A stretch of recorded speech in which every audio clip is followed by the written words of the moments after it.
17 de agosto de 2024, sábado da 19ª semana do Tempo Comum. Obediência aos preceitos do Senhor. Parte 2. Hoje queremos retomar o tema que começamos ontem. Conhecemos os grandes problemas de muitos casamentos e sabemos que muitos foram contraídos nas circunstâncias mais difíceis. A Igreja também quer se dirigir como mãe àqueles que, por várias razões, fracassaram em seu casamento e começaram um novo relacionamento. De fato, são os doentes que precisam do médico, não os saudáveis, como Jesus nos diz no Evangelho. Portanto, se um católico se encontra nessa situação, mas deseja estar unido ao Senhor e à Igreja, testemunhando essa união na comunhão eucarística, ele tem duas opções.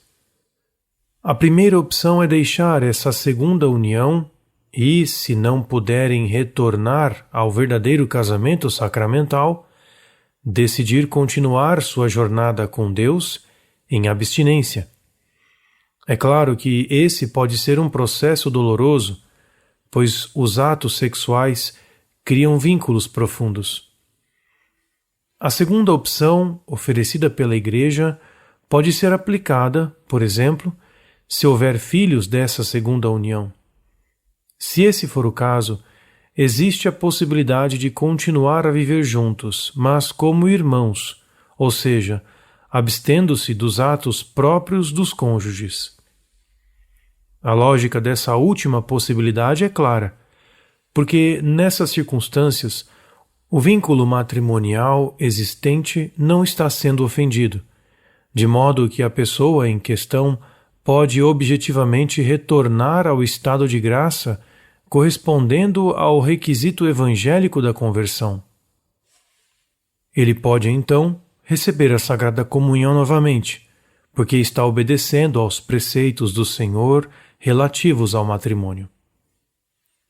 Se, por outro lado, a recepção da comunhão fosse permitida sem corresponder à exortação à conversão, os outros fiéis poderiam ficar confusos e isso seria motivo de escândalo. Alguns círculos da Igreja podem acreditar que esse relacionamento é muito legalista e que certas situações devem ser examinadas caso a caso, mesmo que a irregularidade tenha sido cometida sem culpa ou com pouca culpa. Os defensores dessa posição propõem que o sacerdote, que acompanha o casal, deve discernir o caso específico e depois deixar a decisão para a consciência das pessoas envolvidas.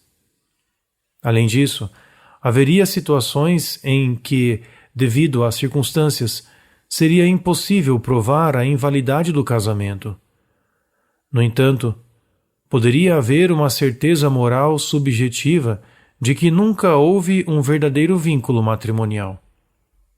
Aqueles que defendem a possibilidade de permitir o acesso à comunhão em tais casos veem isso como um ato de misericórdia da parte de Deus e veem isso como uma nova opção para alcançar as pessoas, oferecendo-lhes a Sagrada Comunhão como um remédio para elas. No final, o que todas essas considerações têm em comum é o fato de quererem oferecer a comunhão sem a dissolução da segunda união ou sem a necessidade de abstinência. Aqueles que defendem essa perspectiva a veem como um desenvolvimento da doutrina e uma prática de misericórdia pastoral. Outros, por outro lado, consideram que isso seria uma ofensa à praxis permanente da Igreja e enfatizam a validade do que a Igreja tem dito até agora sobre o assunto. Por isso, não querem aderir a essa nova direção pastoral. Não se pode deixar de mencionar que tudo isso gerou enormes tensões na Igreja, de modo que conferências episcopais inteiras chegaram a conclusões opostas sobre essa questão. O objetivo do acompanhamento espiritual só pode ser o de ajudar as pessoas envolvidas a retornar ao estado de graça, também em um nível objetivo. Mesmo que sua culpa pessoal possa ser muito pequena, isso não diminui o fato de que a relação sexual com uma pessoa que não é seu cônjuge sempre representa um engano e uma ofensa ao vínculo matrimonial. A misericórdia não pode evitar esse aspecto.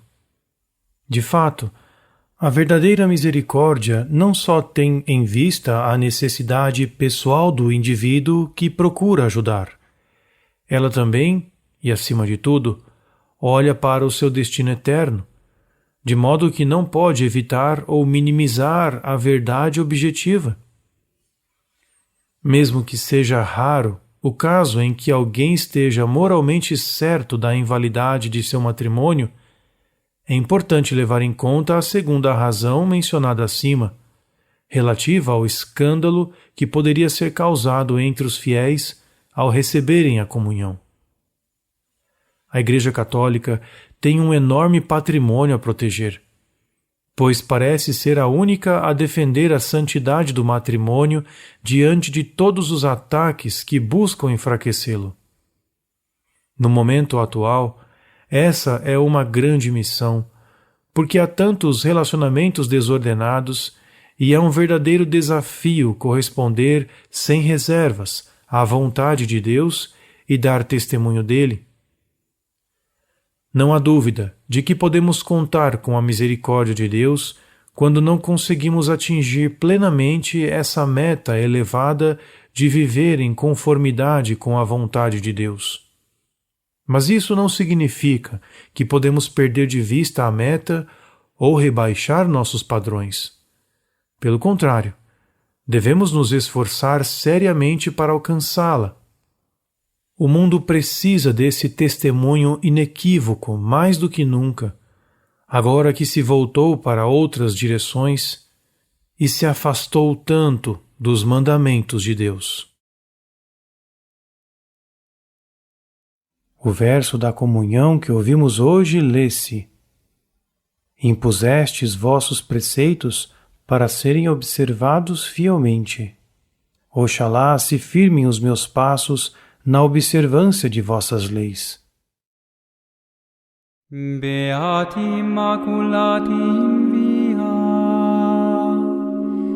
qui ambulanti lege Domini.